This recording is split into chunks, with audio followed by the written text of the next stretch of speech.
all over the world into our country. And we have a president and a group of fascists that don't want to do anything about it, because they could right now, today, he could stop it. But he's not. They're destroying our country.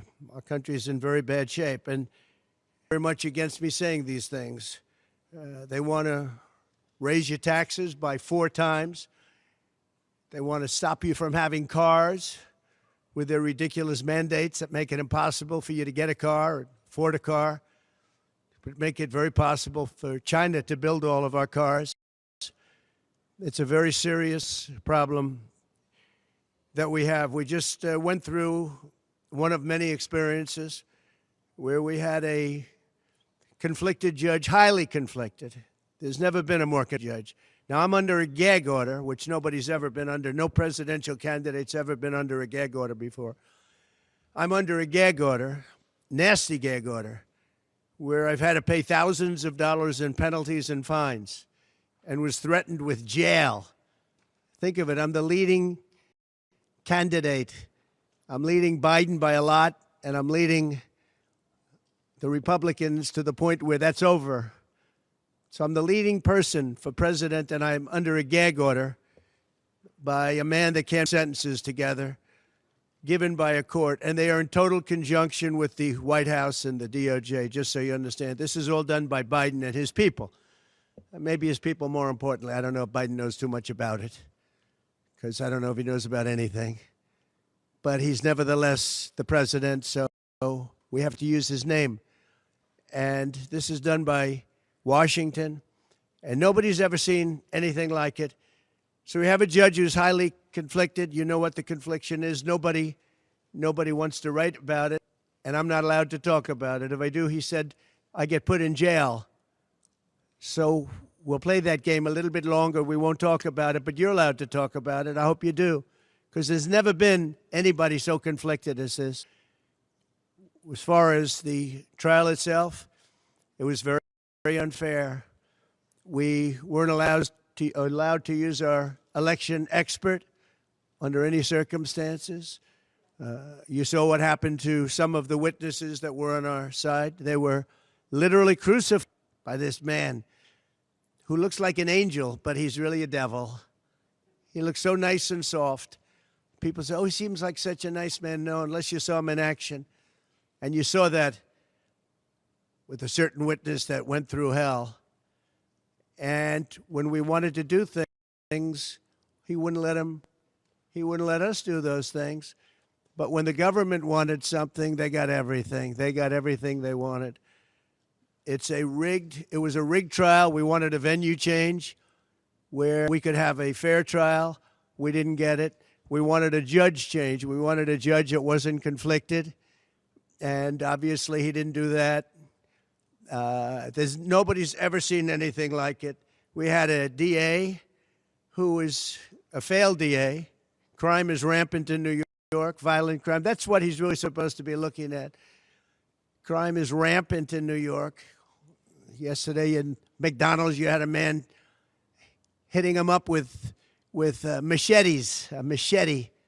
Whoever can imagine even a machete being wielded in a store, in a place where they're eating, and he's going rampant. And Bragg is down watching a trial on what they call crimes. They're falsifying business records. That sounds so bad. To me, it sounds very bad. You know, it's only a misdemeanor, but to me, it sounds so bad. When they say falsifying business, that's a bad thing for me. I've never had that before. I'm falsifying. You know what falsifying business records is? First degree. They say falsifying business records. Sounds so good, right? It means that legal expense, I paid a lawyer, totally legal. I paid a lawyer a legal expense. And a bookkeeper, without any knowledge from me, correctly marked it down in the books. A very professional woman, highly respected, she testified. Marked it down in the books as a legal expense. So a legal expense, paid a lawyer, is a legal expense in the books. It's not sheet construction or any other thing. It's a legal expense. Think of that. This is what the falsification of business records were. And I said, what else are you going to call it? What else are you going to call it? Now, I would have testified. I wanted to testify. The theory is you never testify, because as soon as you testify, anybody, if it were George Washington, don't testify, because they'll get you on something that you said slightly wrong, and then they sue you for perjury. But I didn't care about that. I wanted to. But the judge allowed them to go into everything I was ever involved in, not this case, everything that I was ever involved in, which is a first. In other words, you could go into every single thing that I ever did. Was he a bad boy here? Was he a bad boy there? And my lawyer said, what do you need to go through? And all you wanted to do is testify simply on this case. Because I would have loved to have testified. To this day, I would have liked to have testified. But you would have said something out of whack, like it was a beautiful sunny day and it was actually raining out. And I very much appreciate the people outside. That's incredible what's happening. The level of support has been incredible. So the whole thing is, legal expense was marked down as legal expense. Think of it. This is the crime that I committed, that I'm supposed to go to jail for 187 years for.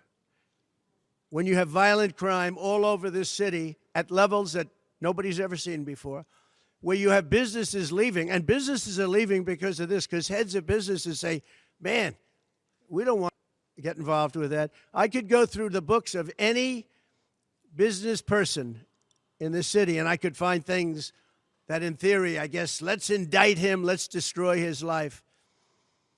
But I'm out there, and I don't mind being out there, because I'm doing something for this country, and I'm doing something for our Constitution. It's very important, far beyond me. And this can't be allowed to happen to other presidents. It should never be allowed to happen in the future. But this is far beyond me. This is bigger than Trump. This is bigger than me. This is my presidency. And the people understand it, because I just see a poll just came out, the Daily Mail. That was the first one, came out, was done last night right after the verdict, where I'm up 6 points. 6 points from what we already were. We were leading fairly substantially. We're up 6 points in the Daily Mail poll. Now, maybe other polls come out and it says something differently. But a lot of people have predicted it, because the public understands, and they understand what's going on. This is a scam. There's a rigged trial. It shouldn't have been in that venue. We shouldn't have had that judge. He should have allowed us to have an election expert. We had the best expert, most respected expert, head of the Federal Elections Commission. He was all set to testify. He was waiting for 2 days. And when it was his turn, Bragg's people protested, and the judge knocked him out, said you can't testify. He actually said you can't testify for anything having to do with the trial. You can say what the federal elections is. Well, that help. Everybody knows that.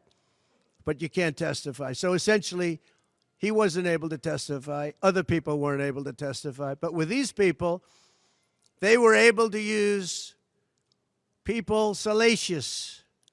By the way, and nothing ever happened. There was no anything. Nothing ever happened, and they know it. But they were as salacious as they could be, and it had nothing.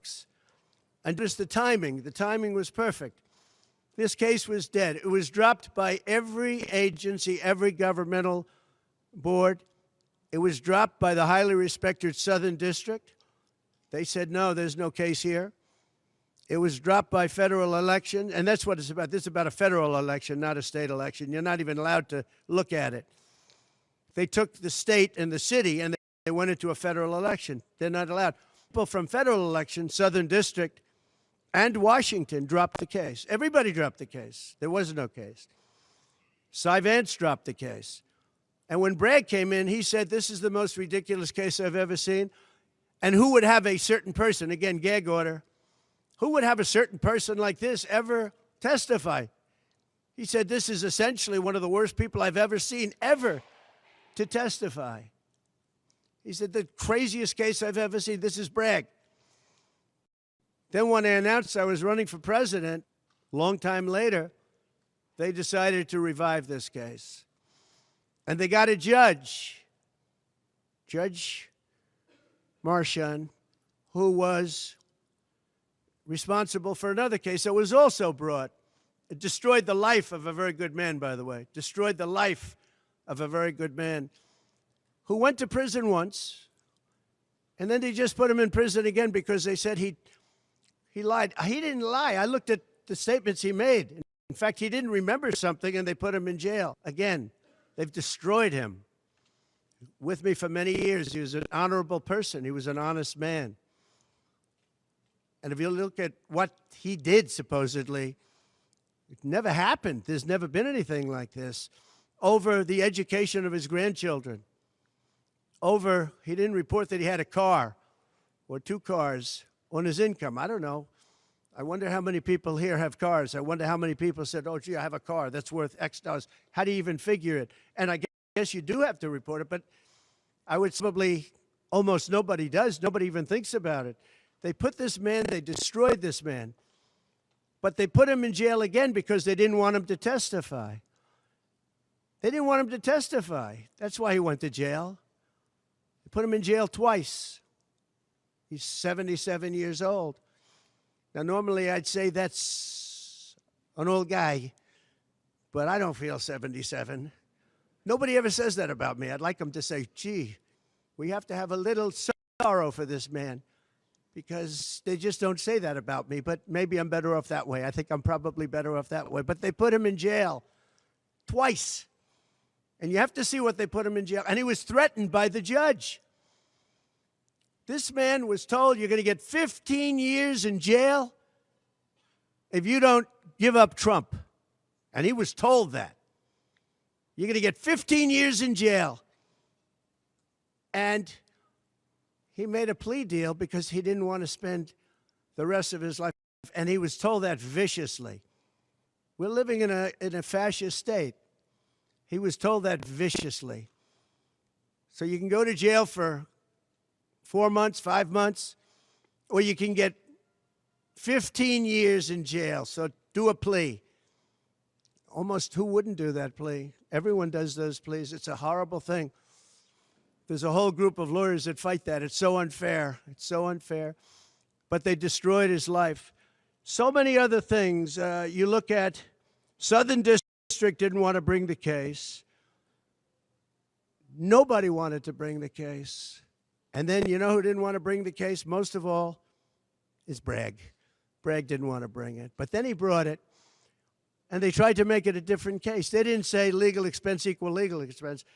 Again, if I wrote down and paid a lawyer, and by the way, this was a highly qualified lawyer. Now, I'm not allowed to use his name because of the gag order. But, you know, he's a sleazebag. Everybody knows that. Took me a while to find out. But he was effective. He did work. But he wasn't a fixer. He was a lawyer. You know, they like to use the word fixer. He wasn't a fixer. He was a lawyer. At the time, he was a fully accredited lawyer. Now, he got into trouble not because of me. He got into trouble because he made outside deals, and he had something to do with taxi cabs and medallions, and he borrowed money. And that's why he went. And then he pled to three election violations. And as soon as I saw that, I said, I wonder why he did that. He pled. He took a deal. Now, he took a deal because he wanted to get off. In other words, I'll take a plea deal, and I want to get off. And he wanted to make a deal with the Southern District. And they wrote the worst report I think I've ever seen on any human being, other than the report that was written on James Comey by the Inspector General, a very great Inspector General, actually, wrote a report that was so bad. This one was possibly worse. The Southern District, the judge didn't let us use it. He said, it's hearsay. I said, it's not hearsay. Wouldn't let us use it about the man. But he got in trouble for a very simple reason, because he was involved with borrowing a lot of money, and he did something with the banks. I don't know if it's defrauded the banks, but something happened. You guys know what it is. And then in addition to that, he gave up on 3 things where he wasn't guilty. In fact, they were going to testify in that. The head of the FEC, the Brad Smith, the election expert, #1 rated in the country, who was going to testify. He took a plea on 3 things. He just added them in because it gave him more bargaining power with respect to me. But the 3 things that he pled on having to do with the election,